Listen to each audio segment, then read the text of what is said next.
আসসালামু আলাইকুম। আমাদের মা হওয়ার দিনগুলোতে সিরিজে আপনাকে আবারও স্বাগত। গত পর্বে আমরা শুনছিলাম সূচিপত্র। আজ থেকে আমরা বইটির মূল পর্বে চলে যাব। আজকে আমরা শুনব শুধুই আপনি, এই অধ্যায়টির কয়েকটি পার্ট।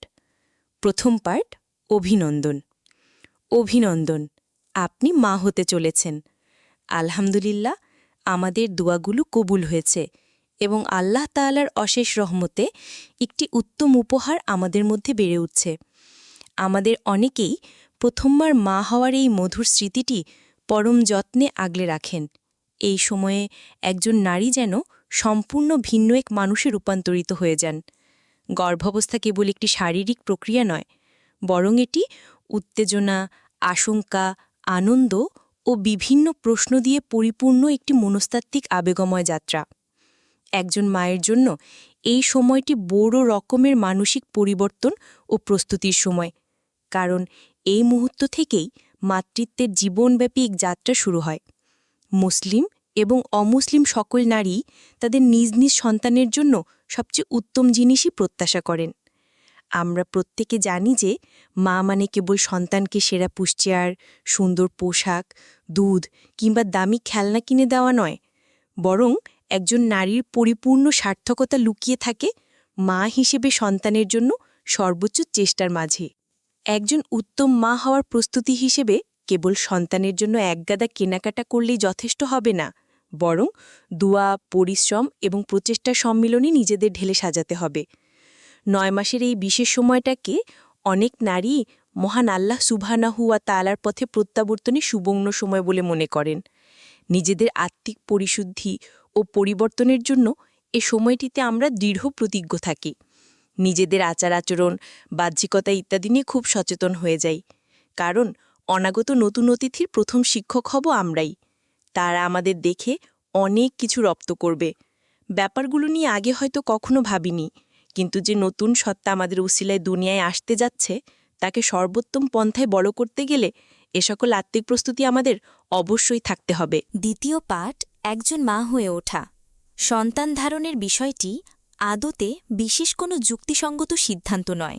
সন্তানের ভরণ পোষণের আর্থিক দায়িত্ব, মানসিক যন্ত্রণা এবং তাদের লালন পালনের উদ্দেশ্যে পার করা যাবতীয় ঘুমহীন রাত, এই সব নিয়ে যদি খানিকটা চিন্তা করা হয়, তাহলে আমরা অনেকেই হয়তো সন্তান ধারণের সিদ্ধান্ত থেকে পিছিয়ে আসব।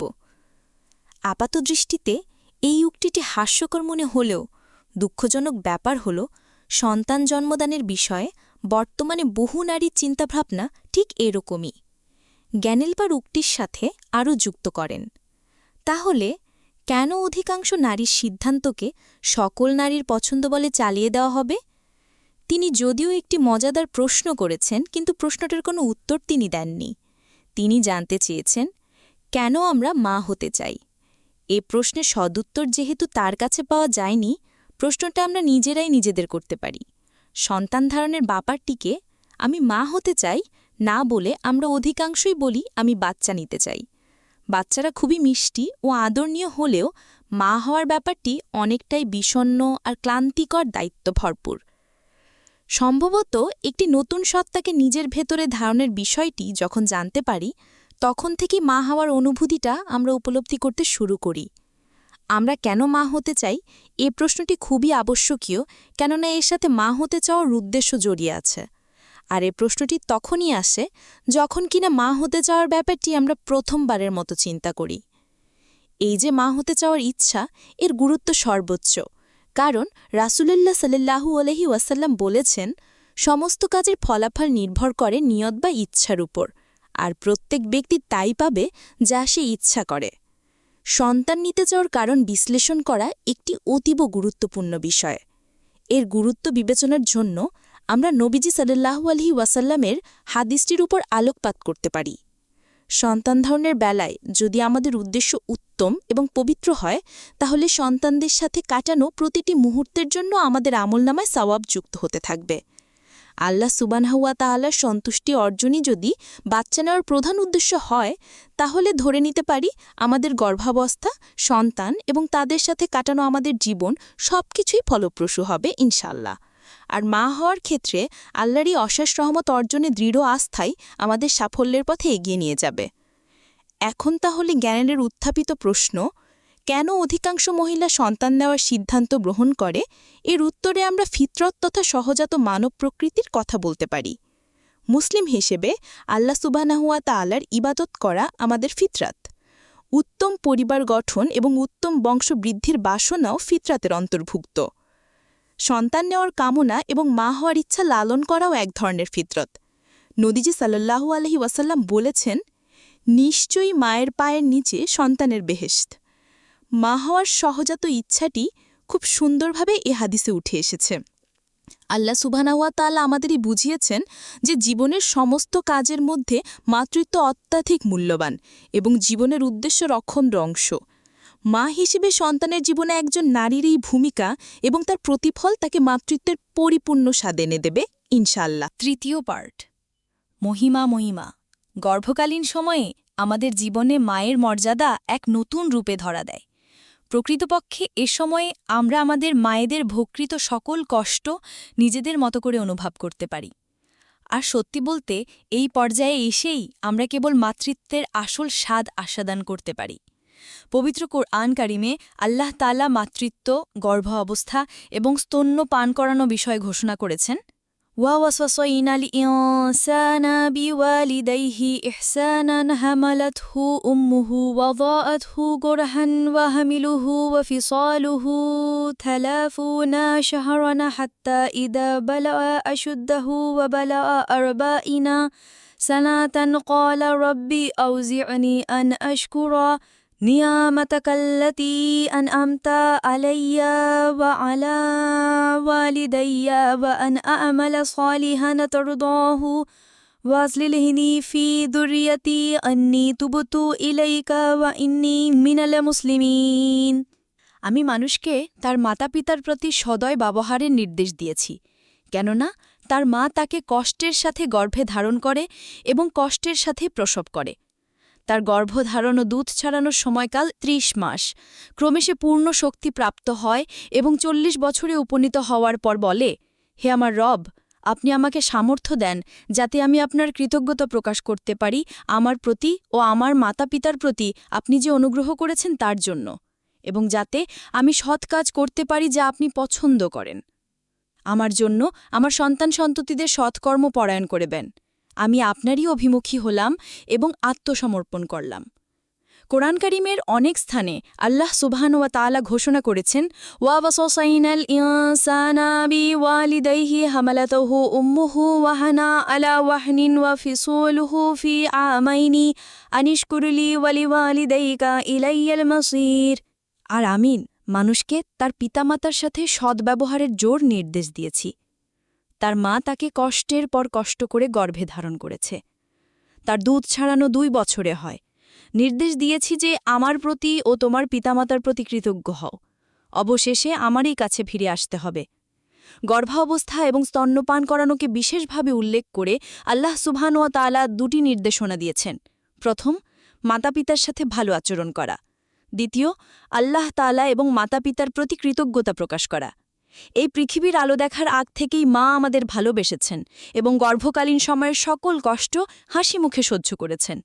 না দেখেই আমাদের জন্য তারা সকল কষ্ট আলিঙ্গন করে নিয়েছেন। পৃথিবীর সকল নিয়ামতের জন্য যেমনটা আমরা আল্লাহ তাআলার কাছে কৃতজ্ঞ, তেমনি বাবা মায়ের প্রতিও আমরা সমান ঋণী। যেভাবে আল্লাহ সুবহানাহু ওয়া তাআলার কৃতজ্ঞতা প্রকাশ করে শেষ করা যাবে না, ঠিক তেমনি বাবা মায়ের ঋণও কখনো শোধ করা যায় না। একজন সন্তান কখনোই তার বাবার ঋণ শোধ করতে পারে না যদি না সে তার বাবাকে কৃতদাস হিসেবে পায় এবং তারপর তাকে মুক্ত করে দেয়। আবু বুরাইদা রহমতুল্লাহি থেকে বর্ণিত, আবু বুরদা রহিমাহুল্লাহ বলেন, তিনি একবার ইবনু উমার রাদিয়াল্লাহু আনহুর সাথে ছিলেন। তখন তিনি দেখলেন ইয়েমেনের এক ব্যক্তি তার মাকে পিঠে বহন করে বাইতুল্লাহ তওয়াফ করছিল আর কবিতা আবৃত্তি করছিল। আমি তো আমার মাকে মনে করি উটের মতো, আমি তার পায়ে আঘাত পেলেও তা সহ্য করি, মনে করি না কোনো ক্ষত।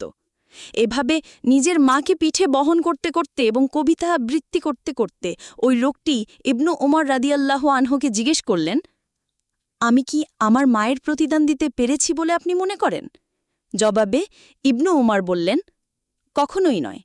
তোমার মায়ের একটি দীর্ঘশ্বাসের প্রতিদানও তুমি এখনো দিতে পারোনি। বিশেষ করে প্রথমবার মা হওয়ার সময়টাতে কল্পনার সরোবরে সাঁতরাই। এসব কল্পনায় সবার আগে নিজেদের বাবা মায়ের কথাই মাথায় আসে। তবে এখন বাবা মা হওয়ার উপলক্ষ কেবলই আমাদের। সেই হিসেবে নিজেদের গড়ে তোলার জন্য এটি উত্তম সময়। গর্ভকালীন সময়ের ৯টি মাস হল মাতৃত্ব থেকে আলাদা জীবন শুরু করার এক অভূতপূর্ব অনুভূতি, যা আমাদের জীবন নয় বরং জীবনের সাথে মাতৃত্বকে আরও বেশি ঘনিষ্ঠ করে মা হয়ে ওঠা বিশাল একটা ব্যাপার, এবং এর অনুভূতি সত্যি অসাধারণ। সন্তানের জন্য আমরা কত রাত নির্ঘুম কাটিয়েছি, কত অর্থ তাদের পেছনে ব্যয় করেছি, কতটা সময়, শ্রম ও কষ্ট তাদের জন্য বরাদ্দ করেছি, এসব দিয়ে মাতৃত্বের বিশালতা কখনোই পরিমাপ করা যায় না। বরং সন্তানের কাছে কতটুকু কাছের, কতখানি আপন হয়ে উঠতে পেরেছি সেটাই মুখ্য। নবীজি সাল্লাল্লাহু আলাইহি ওয়াসাল্লাম বলেছেন, প্রতিটি শিশু ফিতরাত তথা সত্য ধর্মের উপরে জন্মগ্রহণ করে। এরপর তার মা বাবা তাকে ইহুদি, খ্রিস্টান বা অগ্নিপূজারী বানিয়ে ফেলে। যেভাবে চতুষ্পদ পশু নিখুঁত বাচ্চা জন্ম দেয়, আছে তোমরা কি তাদের মধ্যে কোনোটার কান কাটা দেখতে পাও? বরং মানুষই তার নাক কান কেটে বা ছিদ্র করে বিকৃত করে থাকে। নবীজি সাল্লাল্লাহু আলাইহি ওয়াসাল্লামের এ হাদিস থেকে আমরা বুঝতে পারি, সন্তানকে ফিতরাত তথা সত্য ধর্মের উপর বড় করা পিতা মাতার দায়িত্ব। এই বিষয়গুলো বাচ্চারা কখনোই একা একা শিখতে পারবে না। আমরা নিজেরও কোনো দায়িত্ব পালন না করে যদি তার সম্পূর্ণ ভার আল্লাহ তাআলার উপর চাপিয়ে দিই, তাহলে ন্যায়সঙ্গত হয় না। তাই সন্তান দুনিয়াতে আসার আগেই যদি আমরা তাদের ফিতরাতের উপর বড় করে চিন্তাভাবনা করতে থাকি এবং সে মোতাবেক নিজেদের প্রস্তুত করি, তাহলে নিঃসন্দেহে আমাদের সন্তান একজন উত্তম মুসলিম হিসেবে গড়ে উঠবে। এছাড়া একজন উত্তম মুমিন হিসেবে নিজেকে দেখতে চাইলে অবশ্যই আমাদের নিজ চরিত্র হিফাজত করতে হবে এবং ঈমান বৃদ্ধি করতে হবে। বাবা মা হিসেবে সন্তানের জন্য আমরা হয়ে উঠতে পারি অনুসরণীয়। তাই গর্ভাবস্থার সময়কে অত্যন্ত গুরুত্বের সাথে নিতে হবে এবং শেখার গতি চলমান রেখে একে পুরোপুরি কাজে লাগাতে হবে। এই ক্ষেত্রে আমরা সংশ্লিষ্ট বিষয়ে বিভিন্ন ইসলামী বই পড়তে পারি এবং যোগদান করতে পারি এই বিষয়ে অনুষ্ঠিত সেমিনার অথবা ক্লাসগুলোতেও। সন্তানদের সত্যিকার মুসলিম হিসেবে বড় করে তোলা বাবা মায়ের সবচেয়ে বড় দায়িত্ব। এই গুরুত্বপূর্ণ কাজটি আন্তরিকতার সাথে পালনের জন্য আল্লাহ তাআলার কাছে সাহায্য প্রার্থনা করা আমাদের একান্ত কর্তব্য। আল্লাহ তাআলা যেন আমাদের উত্তম বাবা মায়ের হিসেবে কবুল করে নেন, সেই দোয়া করতে হবে। চতুর্থ পার্ট, একটি সম্পূর্ণ নতুন দৈহিক অভিজ্ঞতা। গর্ভাবস্থা হল এমন একটি অভিজ্ঞতা যার প্রভাব সম্পূর্ণ দেহের উপরে পড়ে। প্রাথমিক পর্যায়ে দৈহিক গঠনে তেমন কোনো পরিবর্তন দেখা না গেলেও গর্ভকালীন কিছু উপসর্গের উপস্থিতি অনেক সন্তান সম্ভবা নারী টের পেয়ে থাকেন। আর ঘন ঘন প্রস্রাবের বেগ এবং সারাদিন ঘুমের আবেশ আমাদের বুঝিয়ে দেয় যে আমাদের শরীর তার গতানুগতিক অবস্থায় নেই। গর্ভাকালীন সময়ে আপনাকে স্বাগত। গর্ভাকালীন প্রথম ৩ মাসের দৈহিক পরিবর্তনে আমরা অনেকেই অস্থিরতা বোধ করি। এই অস্থিরতার ক্ষতিকর প্রভাব পরে আমাদের আমল আর ইবাদতে। অসুস্থতার কারণে ফরজ সালাতের পর ঠিকভাবে কুরআন করিম তিলাওয়াত করা যায় না। তিলাওয়াত করলেও তাতে ঠিকভাবে মনোযোগ দেওয়া হয় না। সালাতে লম্বা সময় দাঁড়িয়ে থাকা অবস্থায় কিংবা রুকুতে যাওয়ার জন্য স্থান পরিবর্তনের সময় মাথা ঝিমঝিম করে। সাজদায় থাকা অবস্থায় বমি বমি ভাব হয়। অন্যদিকে স্বাভাবিকের চেয়ে বেশি ঘুমানোর ফলে মাঝে মাঝে সালাতের উপযুক্ত সময় অতিক্রান্ত হয়ে যায়।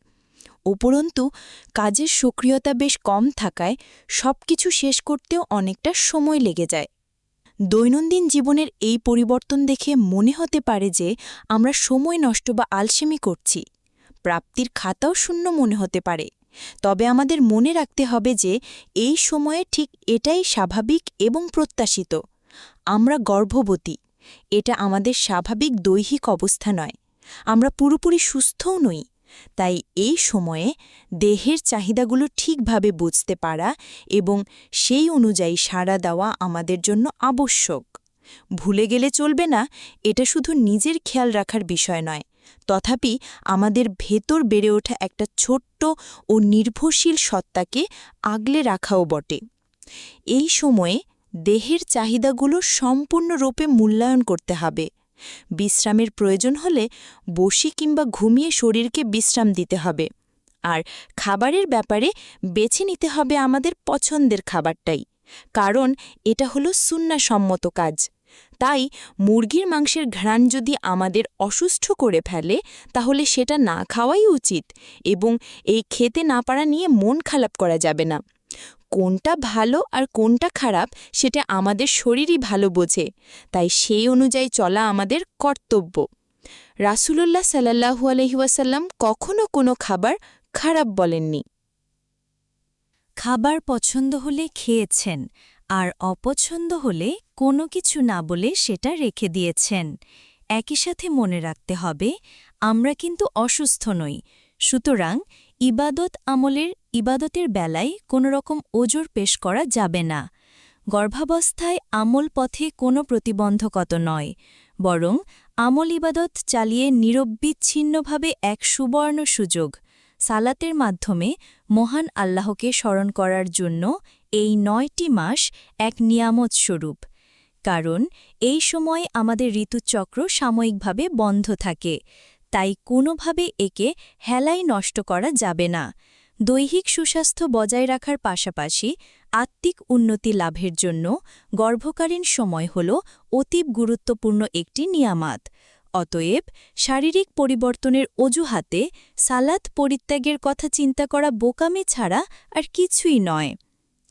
গর্ভকালীন সময়টাতে মহান আল্লাহ সুবহানাহু ওয়া তাআলা তার অপার রহমতের চাদরে আমাদের আগলে রাখেন, অনাগত সন্তানের যাতে কোনো ক্ষতি না হয়, তাই খাবার দাবারের বিষয়ে এই সময় আমরা কতই না সতর্ক থাকি। কিন্তু সবকিছুর উপরে আমাদের এটাই মনে রাখতে হবে যে মহান আল্লাহই হলেন একমাত্র হিফাজতকারী। কাজেই আল্লাহ তাআলার ইবাদত করার মাধ্যমে আমাদের নিজেদের উপর অর্পিত দায়িত্ব পালন করতে হবে এবং গর্ভের সন্তানের সুরক্ষা নিশ্চিতকরণে আল্লাহর কাছে বেশি বেশি ক্ষমা প্রার্থনা করতে হবে। এই সময়টি মহান আল্লাহকে ভুলে থাকার সময় নয়, বরং আমরা যদি আল্লাহ তাআলাকে মনে রাখি তবে নিশ্চিত থাকতে পারি যে তিনিও আমাদের মনে রাখবেন। কুরআন কারিমে ঘোষিত হয়েছে, ফাযকুরুনি আযকুরকুম ওয়াশকুরুলি ওয়ালা তাকফুরুন। সুতরাং তোমরা আমাকে স্মরণ করো, আমিও তোমাদের স্মরণ করব। তোমরা আমার প্রতি কৃতজ্ঞ হও, অকৃতজ্ঞ হও না। আজকের মতো আমাদের এই লেসনটি এখানেই শেষ করছি, পরবর্তী পার্টগুলো শোনার আমন্ত্রণ জানিয়ে।